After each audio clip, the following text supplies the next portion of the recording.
Hello, everyone, and welcome back to another episode here of the Sports Daily College Basketball Podcast here on the Sports Daily Media Network YouTube channel. I'm your host, Sean Vowells, and I'm joined by Mike Koomar. And today, Mike and I are going to do something a little bit different, just a mid-season awards episode throughout all the conferences, the major conferences, that is. You know, we have our preseason teams, or players of the year and all that, but here's going to be our mid-season team of the year. And Mike, alphabetical order. That means we're going to the Atlantic Coastal Conference first. Definitely the most disappointing of the leagues. I'll start with my player of the year, then you'll give yours, then you can start with coach of the year, and then we'll alternate it back and forth. But, Mike, I don't think this is particularly a hard one for player of the year, and it's going to be Cooper Flagg from Duke. 17.4 points, 8.4 rebounds per game. It's pretty simple. He's the best player on the best team in this league. Yeah, absolutely. Cooper Flagg's had a really good start to the year for this one.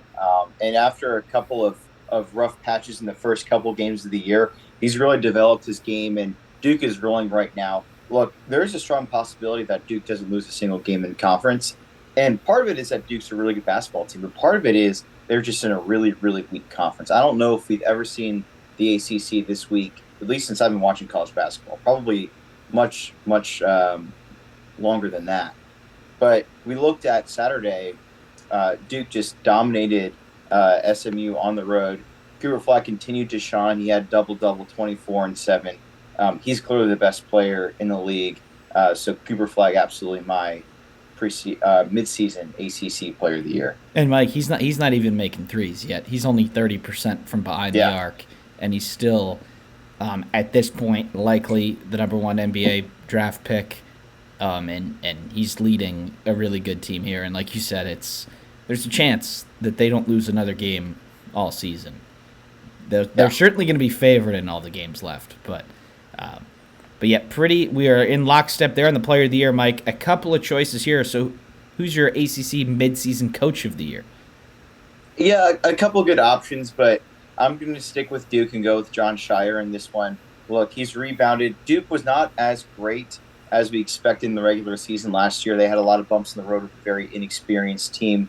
But this year, they're really doing it on both sides of the floor, and we've seen that in the preseason as well. They had that great win against Auburn. I think they're the only team to beat Auburn this year, which is perhaps the best win in college basketball this year, in my opinion. So I absolutely have to give it to Jon Scheyer. He's got his Duke Blue Devils playing at a really high level. There's nobody else in the ACC that's even ranked. So I'm going to go with Jon Scheyer here.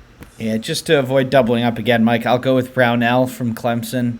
Yeah. It just seems like he's been on the hot seat a couple times over the years. He's done enough to keep his job.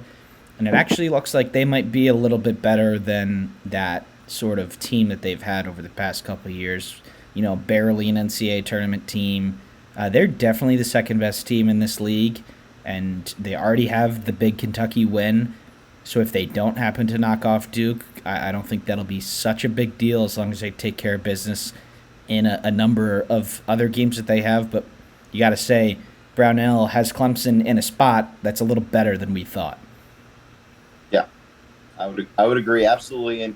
And they've had a lot of really good games, little strong wins like the Kentucky win. The reason I didn't pick Coach Brownell is because they had a couple of bumps in the road, like that loss to South Carolina. It's not really a pretty loss for the Clemson Tigers. So, but absolutely, he's had a great start to the year, and excited to see what Clemson's got going forward. All right, Mike, we're going to move on to our second conference here. Staying on the East Coast mostly, we're going to go to the Big East, another league that is potentially a little bit down from where it's been over the past couple of years. But, Mike, you can start this off here with your Big East midseason player of the year. I'm going to go in kind of a unique direction here. I'm going to go with Ed Cooley in Georgetown. They're currently 3-0 in the conference. They've kind of bumped around. They had a loss to West Virginia, but they had a great win against Creighton. They also had a blowout loss to Notre Dame, which is not very good at the start of the year. But the difference between the Georgetown team that you had last year and the team that you've got this year that's currently 3-0 in the conference, Sean, it's night and day. There's finally hope in the Georgetown Hoya program, and it's because of this guy right here. He's got his guys playing competitive basketball. They had a nice win against Xavier over the weekend. For me, it's got to be Georgetown. and our coach over there, Coach And Cooley. and Mike, I don't know if their non-conference was all that surprising. I think they played not a tough schedule really and Hmm. beat who they should have. But Big East play, they're a little bit better than people thought. I don't know if they're quite an NCAA tournament team yet, but the not only are they 3-0, Mike, but the manner of some of their Big East victories are really kind of shocking. I mean, the fact that they beat Creighton Oh by yeah, so much, by quick 34 points, that's something. Creighton's a good basketball team, and I know maybe they're not as good as people thought, but Georgetown was able to win at Seton Hall. They were able to get away with that one. They were able to win at Syracuse. Turns out that West Virginia is pretty good, so that loss won't hurt them really. And then they're able to take care of business in a couple bye games that were probably a little closer than they wanted to. But Mike, Georgetown's definitely overachieving, and Cooley deserves a lot of credit. yeah. There's not a whole lot of other choices here for Coach of the Year. Nobody's really overachieving except for Georgetown. You know, I'll go with Shaka. I'll go with Shaka. I mean, they're still really good. They were expected to be good. They're probably going to win this league at this point. And it would probably be Hurley if Hawaii games didn't count. But Marquette's really good. I think they're going to win this league. And I happen to think that the midseason player of the year might also come from the Golden Eagles. yeah, yeah. I would agree with you on that one, Sean. Look, I think another potential coach of the year when the season, when the dust settles on this 2024-2025 season, it might be Rick Pitino. Depending on how St. John's plays, they had a little bit of a disappointment in a few of their out of conference games, but certainly Rick Pitino is another coach that I would look at. And then, yeah, I would say that probably the player of the year in the Big East right now has got to be Cam Jones, the 6'5" senior. He's averaging 20.3 points a game, and 6.5 assists and 5 rebounds. So he's just a very well balanced player. He's leading the Golden Eagles on both sides of the ball. He's got to be the best player on that team and probably the best player in the Big East, especially since Kalkbrenner at Creighton has really struggled this year. That's a guy that we thought was probably going to take it in the preseason. And Mike, the only really other person who I think might have a chance is Eric Dixon from Villanova. He is He, full on carrying them to victories. yeah, he's the national leader in points per game. And he is he's actually been playing more 4 this year, which is important for them. I'm going to give him mine just so he gets some credit here. But Cam Jones and Dixon are kind of above the rest in terms of an individual standpoint here. Villanova is going to win some games. I feel like here in the Big East, Mike, that we have our 4 good teams that'll probably make the tournament: Marquette, UConn, St. John's, Creighton. I think there might be room for one more to make the tournament, whether that's a Georgetown or a Villanova or potentially a Xavier if they can get going. But definitely wins are there for the taking in the Big East. And Villanova did have that loss to Creighton. It was a 7-point loss, but it wasn't a game that really felt like it was all that close ever. But with that being said, Villanova has been kind of rolling since a really tragic start to the season where they're losing to Columbia and St. Joe's and UVA and Maryland. Since the month of November, they've only lost that one game to Creighton. They've got a win against Cincinnati. They've got several conference wins. They've got a win against Butler. So this is going to be a big week for Villanova. They host UConn, and then they go on the road to St. John's. So probably 2 of the bigger games on their schedule for the rest of the year are going to be this week. All right, Mike, we'll go to the Big Ten up next, and this is probably the one that could have the most possible answers here. There's a lot of good teams in this league. There's probably not a great team. Had we done this last week, I think the coach of the year would have been pretty clear, but that coach then got ran off his home floor by Illinois. So from the coach's point of view, Mike, where are you at with your midseason coach of the year here in the Big Ten? I think you go with Coach Underwood at Illinois is certainly a great option, but I'm going to go with a longtime coach of the Michigan State Spartans. I'm going to go with Tom Izzo in this one. He had a famous quote last year where he said, "I'm going to make a deep run through the NCAA tournament or I'm going to die trying." And it seems like he's going to have a great option to do that this year. Look, Michigan State had very little expectations going into the year. And then in their third game of the year, they took Kansas down to the wire. And I think that's kind of when we realized this team could be for real. They got a couple wins in Maui. They beat Colorado. They beat UNC. Had a close loss to Memphis in that one. Memphis is a very good team, though. And then they've had a great start to Big Ten play. They're currently 3-0. So I like the Spartans to get pretty far in the Big Ten. And I think it's because of Coach Izzo and the experience that he's put into this team. They've got a great chance to make a deep run in the tournament. So far, Coach Izzo is my coach of the year in the Big Ten. Mike, I'm gonna stay in the same state. Yeah. I'm gonna go across to the east side of Michigan. I'm gonna go with Dusty May. There was a lot of question marks around Michigan's roster coming into the year. There's no doubt that he acquired a lot of talent, and so far it's working. It's they still have some issues. They still turn over the ball way too much, but them and Michigan State are the top of the league, and there's a reason for that. They're both 3-0. Michigan just picked up a nice road win. They've got UCLA on the road next. That'll be important. And in terms of Michigan State, Mike, they're just good. Like, I don't know if they'll win the national title. Maybe they can make a run to the Final Four, but they're going to be living in that 10 to 20 range probably all year, and they're going to win a lot of games. Yeah, no, they're a really solid team, and that is true. This Michigan Wolverines team was terrible last year. Juwan Howard ended up getting the boot. I know our friend Joe feels some type of way about that, but he's also got to feel a great way about how Dusty May is coaching this team. He's doing a great job, and he's got the Wolverines in a great spot to get back to the NCAA tournament and perhaps do some damage. So kudos to him. Certainly well-deserving. I think there's a few coaches in the Big Ten. Fred Hoiberg at Nebraska is also would be a good option. He's got Nebraska playing a lot better than we expected and had a good win against UCLA over the weekend. So right now, a lot of opportunities for Coach of the Year in the Big Ten. All right, Mike, let's go over to Player of the Year here. There's a lot of options here. The players who score the most points are on the worst teams. So how are you going to look at this? Who is the best player? Yeah, it has to be tied a little bit to success, I think. But when it comes down to Big Ten Player of the Year, I'm going to give credit to a program that you just did. I'm going to go with Bryce Williams as my Big Ten midseason Player of the Year, 18.5 points per game. He's really stepped up his play this year. He was awesome at Diamond Head.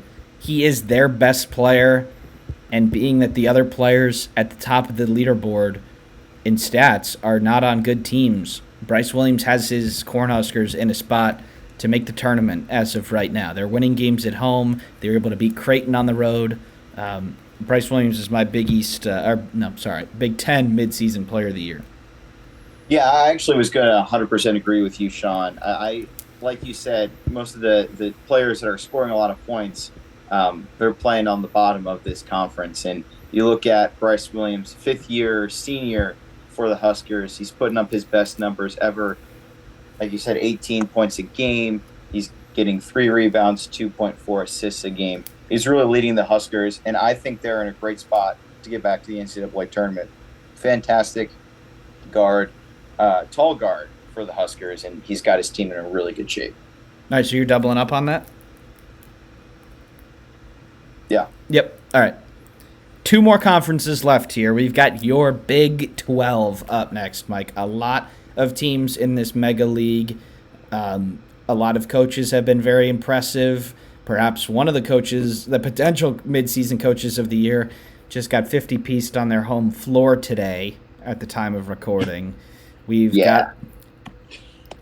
Obviously there's a number of really good teams in this league, whether it's Iowa State, Houston, Kansas is still really good, Cincinnati's been awesome, Baylor is still really good. But, Mike, there's really one coach that's kind of taken himself away from the pack here in terms of expectations, and that's Tucker's the player, Darian DeVries in Morgantown. Nobody expected West Virginia to be good, and here they are sitting on the top of the Big 12, 11-2 overall, and in a pretty good spot to make the tournament in year one. Yeah, he's had an excellent year. No.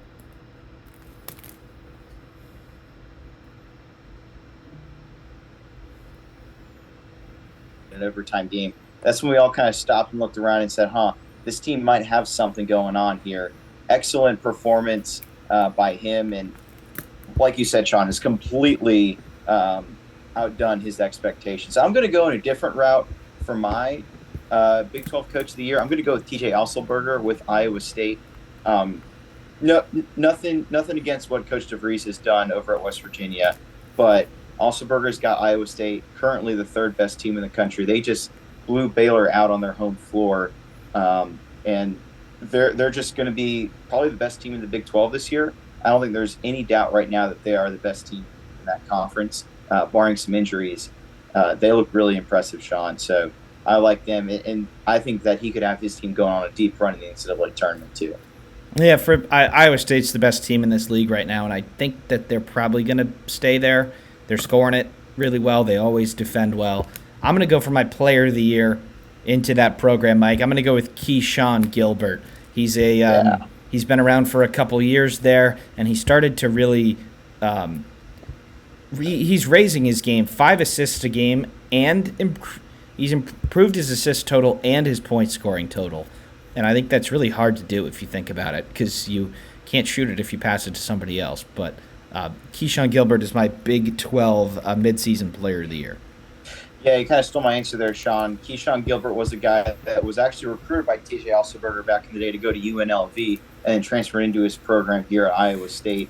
He's averaging over 16 points a game. He's leading the best team in the country, and there's no doubt for me that he is the best player. So he's got an outstanding team around him, but what he's able to do with the ball, had a double-double on Saturday against Baylor. He went 16 and 10, and he continues to lead his team to being one of the top teams in the country. So a pretty easy week for Iowa State coming up, but yeah, I agree. I like Mr. Gilbert to be our player of the year in the Big 12 right now. I think Javon Small deserves some credit too. He's the best player on West Virginia, and he was a solid player on Oklahoma State over the years, but I don't think anybody really saw this from him. And you got to credit Coach DeVries up there in Morgantown on getting this out of him, because he's, they were missing a couple players early on here in Big 12 play. It hasn't mattered because Javon Small has been so good. All right, Mike, we've got one more conference. It's the Southeastern Conference. Potentially the best league in the history of college basketball, if we're being honest. So many teams near the top of this league. We've got the number 1 team in the country, the number 2, the number 6, the number 5, the number 12, the number 13, 23, 24. You can go down the list. The 8th best team here in this league is going to be ranked. But, Mike, you can go a couple different ways here for the coach of the year in the SEC. A lot of programs are meeting their high expectations. Some are reaching higher heights than we maybe expected. And while there's probably a ton of choices for coach of the year, there's really one choice for player of the year. So let's talk about coaches first. Yeah, coaches, I'm going to trust that you're going to take a different route than I am. I'm going to go with Rick Barnes here of the Tennessee Volunteers. Right now his team is undefeated. He's the number 1 team in the country. So how can you not have him be the coach of the year right now? He's got his team playing at a high level. They've played some tough games in some tough environments. I'm thinking about that 2-point win at Illinois. They won the Baha Mar, beat a good Baylor team in that. They crushed Louisville on their home floor early on. Made us think Louisville was kind of the same old Louisville, but they're not. They were much better than they used to be, but they made them look silly. And then they continued this past Saturday. I know there was some controversy about Coach Calipari not doing a shootout or shoot-around before the game, but he blew a ranked Arkansas team out of the water in Knoxville. So I'm going to go with Rick Barnes in this one as the player or the coach of the year in the SEC. Yeah, Mike, he seemed to replace Dalton Connect with Chaz Lanier, who will be ranked number 1 in our top transfers post that's coming out any day now. Yep. And he's bringing back – he's got a lot of continuity in there, plus the new transfers. This is how, I think the transfer portal's best navigated, is you keep your core, you keep your continuity, and then you get some players to enhance those. And Chaz Lanier is really, really good. He's not my conference player of the year, but, first for coach of the year, there's 4 choices that I had written down as possibilities. I'm going to go with Mark Pope as my choice. A lot of skepticism coming into the year. He took a ton of transfers in, a bunch from teams that honestly weren't all that good. maybe some solid teams, but no elite teams. And this Kentucky team is better than any team that any of those players have been a part of. They're 12-2 overall. They're 1-0 in the SEC. A nice win against Florida yesterday at the time of this recording. But Mike, Kentucky is really, really good in year one without John Calipari, and it's helpful that he's doing well at Arkansas too. They're still a good team, but not sure that even the most optimistic of BBN thought that they'd be this good this early. No one thought Kentucky was going to be this good this early. They had a pretty convincing win against Florida also. They won by 6, but they were leading that whole game. Look, he's certainly defied expectations, and it really started early on in the year when they beat Duke in the third game of the season in the Champions Classic. Nobody expected it. They had Kentucky ranked barely in the top 25, had him 23rd at the start of the year, but he's gotten a completely different lineup in. This is I don't know how many players he returned, but it couldn't have been more than 2 or 3 scholarship players. And he's made this a really special program, and they've got their eyes set on the championship here. So, look, Kentucky, fantastic. I think it could have been expected. I think it was more likely at the start of the year that Kentucky would not have made the NCAA tournament than that they would be a top 10 team. And they're clearly a top 10 team right now after they beat Florida over the weekend. So I think that's a great option. Another option that you could have thought of is Bruce Pearl. I think they're the best team in the country, Auburn. They probably are the best team, and I think they've got the best player in the country as well on their team. We'll get to that in a little bit. But I think there's a few different directions you can go. But it's not saying Mark Pope. That's tough decision to make. Yeah, and Mike, you could go down the list. I think Chris Jans deserves a lot of credit at Mississippi State. Nate Oates has still got a top 5 team. You've got Chris Beard in the top 25. You got Buzz Williams in the top 15. You got Porter Moser in the top 15. Mike White is doing some things at Georgia. Like, there's 7 or 8 legit candidates for Coach of the Year at this point of the year, and that is 6 or 7 more than every other league. Yeah, absolutely. I think you're going to see a couple of teams start to falter. Coming down the stretch in the SEC. This is a really, really good conference. I don't know if they're the best conference ever. I like some of my Big 12s in 2018, 2019, and 2022. But there are some phenomenal teams in this conference, and we're going to see probably 10 of these teams get into the tournament. Yeah, I think 2 are probably not in good shape right now to make the tournament. That's LSU and South Carolina, but the other 16 I think will think that they can still make the NCAA tournament. Right now, absolutely they can. Yeah. All right, Mike, before we get to our player of the year in this league, I do think that a couple players need some honorable mentions. Chaz Lanier, as I mentioned earlier, he's been the best transfer in the country, averaging 20 points a game on the number 1 ranked undefeated Tennessee Volunteers. And then Walter Clayton Jr. from Florida. They were undefeated until yesterday. He's averaging 18 points per game. He's shooting it great. He's getting his teammates involved. You've also got Mark Sears there. You've got Jeremiah Fears. But there's really just one pick for SEC midseason, preseason, and likely player of the year, and that's Chani Broome from Auburn. 18.6 points per game, 11.1 rebounds, 3.5 assists in just 27 minutes a game, Mike. Auburn, probably the best team in the country, and they do have the best player. Yeah, absolutely. He's just clear-cut the best player in the country. You've looked at him. I got my first eyes on him at Maui when he just dominated Maui this year. It wasn't any chance that anyone other than Auburn was going to win because of our boy, Mr. Broome. And he's, 5-year starter. He's been in double figures every single year in college basketball, which that's quite impressive, Sean. But this year, he's just so dominant, averaging a double-double a game. And he's got to be the leader in blocks as well, almost 3 blocks a game in the SEC. He's probably going to be the defensive player of the year in the SEC as well, the way he can dominate the rim.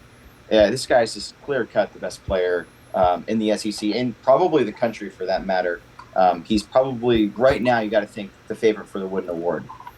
Yep. So, Mike, with him being our pick for probably National Player of the Year, too, at this point, just thought we'd check in with everybody. Midseason Awards.